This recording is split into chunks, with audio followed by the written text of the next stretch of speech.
What's poppin', guys? This is Housecat MMA, and right now I'm going to be going over my top 5 lightweight goats in the UFC. But before I get into all that, if you would just take a second to like and subscribe, I guarantee you that'll be the coolest thing you've done all day. Now, I'm about to do something crazy, and I'm going to put Islam Makhachev at number 1 on this list. He made his UFC debut losing against Adriano Martins.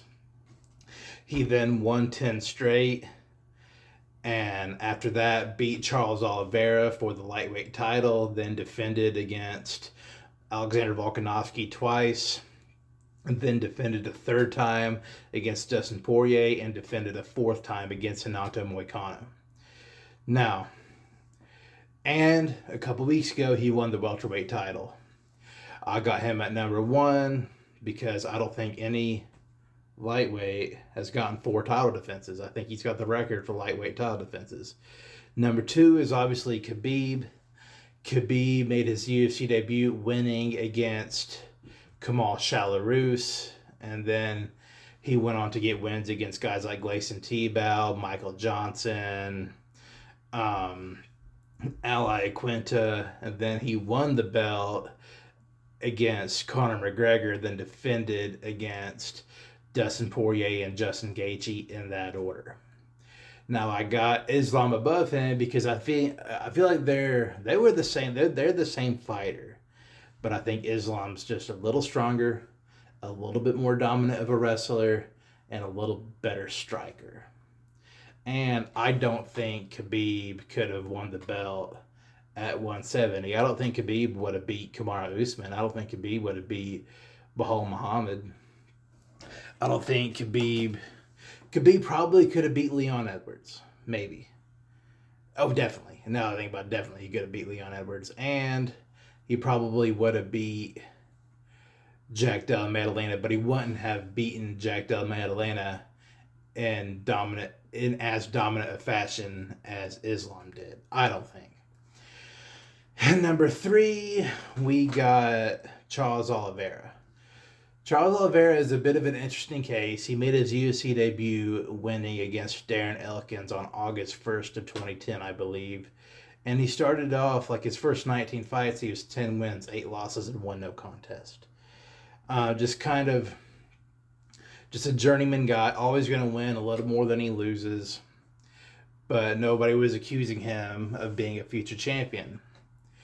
But after he lost to Paul Felder, something just kind of happened. And he won 12 straight. And he beat Michael Chandler for the vacant belt and defended against Justin Gaethje and Dustin Poirier, a lot like how Khabib did. Just the amount of wins he has in the UFC, and even though he lost the belt to Islam Makhachev, he's still kind of killing the game. He dropped a close one to Arman Tsarukyan. No shame in that. He beat Michael Chandler twice. He's just an all-around badass fighter. That's why he's at number 3. Number 4, and I'm kind of throwing it back with this one. I'm not back too far, but Ben Henderson. Ben Henderson beat Donald Cerrone twice in the WEC, makes his UFC debut, and I want to say against Mark Bocek. And he beats Mark Bocek, and then he had a little bit of an undefeated run. He beat Jim Miller. I remember that I was in the 8th grade when that fight took place. That was on UFC on Versus. One of the I think it was the last, or was that UFC on?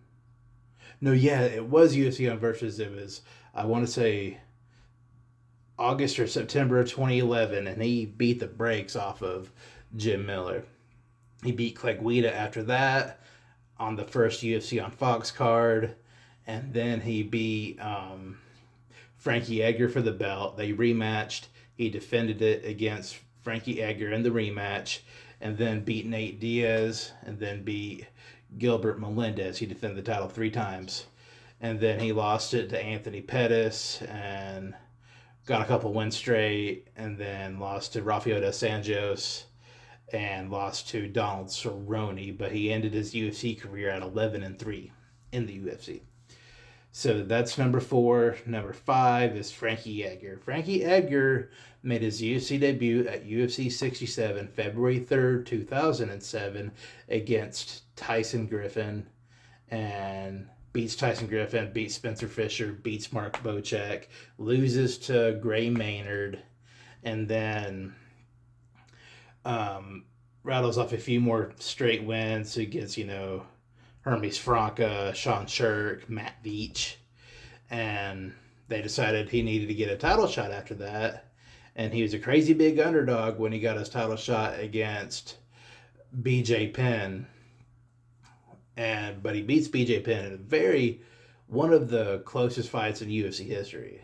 A lot of people argued that BJ Penn won, actually. But then he rematches BJ Penn because it was so close and beats the brakes off of BJ for 5 rounds. Fights Gray Maynard, fights him to a draw in a fight where in the first round, that fight would have definitely been stopped today. Gray Maynard had him hurt so bad.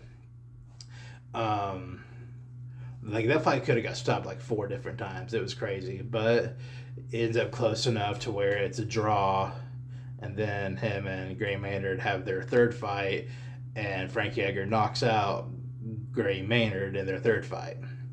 And then one thing leads to another. He goes down to 145, knocks Chad Mendes the fuck out, beats the brakes off of Cub Swanson, beats the brakes off of, Uriah Faber. He fights Jose Aldo for the title twice. Jose Aldo's just a little bit too dynamic for him, but they were decent fights.